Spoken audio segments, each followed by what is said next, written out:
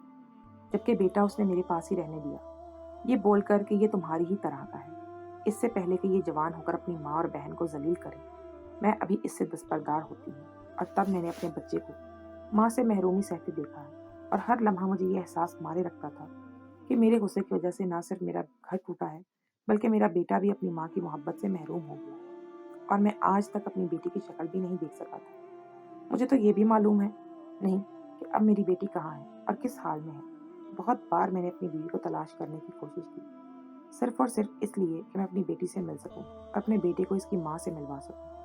مگر جانے وہ کہاں کھو گئی تھی کہ مجھے آج تک نہیں ملی، اور میں بیٹی کے لیے ترستا ہوں اور میرا بیٹا اپنی ماں کے لیے۔ بس اسی لیے جب میں نے اپنے بیٹے کی شادی کی تو میں خوفزدہ ہو گیا تھا کہ کہیں میرا بیٹا بھی میری طرح اپنا گھر نہ برباد کر لے، کیونکہ وہ بھی میری طرح غصے کا بہت تیز ہے۔ تبھی مجھے ایک پیر صاحب ملے، انہوں نے مجھے تعویذ دیا اور کہا کہ اپنے بیٹے کو دینا اور بولنا کہ دن کے ایک وقت کو مخصوص کر لے، اور اس وقت میں یہ تعویذ اپنے منہ میں رکھ کر 1 گھنٹہ اپنی بیوی کے پاس رہے، اس سے اس کا غصہ ٹھنڈا رہے گا اور وہ اپنی بیوی کو برا بلا نہیں کہے۔ اس لیے میں تمہیں بھی روکتا تھا کہ نہ تم اس معاملے میں پڑو اور نہ ہی تمہارا شوہر غصے میں آ کر کوئی غلط قدم اٹھائے۔ اس کے بعد میری طرف پچھتاوا پھرے اور پھر یہی کہوں گا کہ اس بات کو یہیں دفن کر دو اور چپ چاپ تعویذ جا کر رکھ دو، اور بالکل بھی ظاہر مت کرنا کہ تم یہ راز جان گئی ہو، بلکہ انجان بن کر رہو۔ تمہارے لیے بہت اچھا ہے کہ تمہارا شوہر تمہارا خیال رکھتا ہے۔ میں بھی یہی چاہتا ہوں کہ تم دونوں خوش رہو اور کبھی بھی تم لوگوں کو تکلیف یہ نہ اٹھانی پڑے جو میں نے اور میری بیوی نے اٹھائی تھی۔ اپنے سسر کی بات سن کر میں حیرت سے گنگ بیٹھی تھی۔ میں نے کبھی بھی یہ سوچا نہیں تھا کہ مجھے ایسا بھی کچھ سننے کو ملے گا۔ میری آنکھوں میں پانی آ گیا تھا۔ میرے سسر واقعی بہت عظیم انسان تھے اور صرف میرا گھر بچانے کی خاطر وہ یہ سب کر رہے تھے۔ میں نے اپنے سسر کا شکریہ ادا کیا اور ان سے وعدہ کیا کہ میں ایسا ہی کروں گی اور اپنے شوہر پر بالکل بھی ظاہر نہیں ہونے دوں گی کہ میں ان کا راز جان گئی ہوں۔ تو میرے سسر نے مسکرا کر میرے سر پر ہاتھ پھیرا اور مجھے خوش رہنے کی دعا دی، اور میں دل ہی دل میں یہ عہد کرتی ہوئی اپنے کمرے میں آئی تھی کہ میں اپنے پہلے سے زیادہ شوہر اور سسر کی خدمت کروں گی اور ان کے غصے کو بھی نظر انداز کروں گی کہ میرے لیے اتنا ہی کافی تھا۔ میں اپنے گھر میں بہت عزت اور سکون کی زندگی جی رہی تھی۔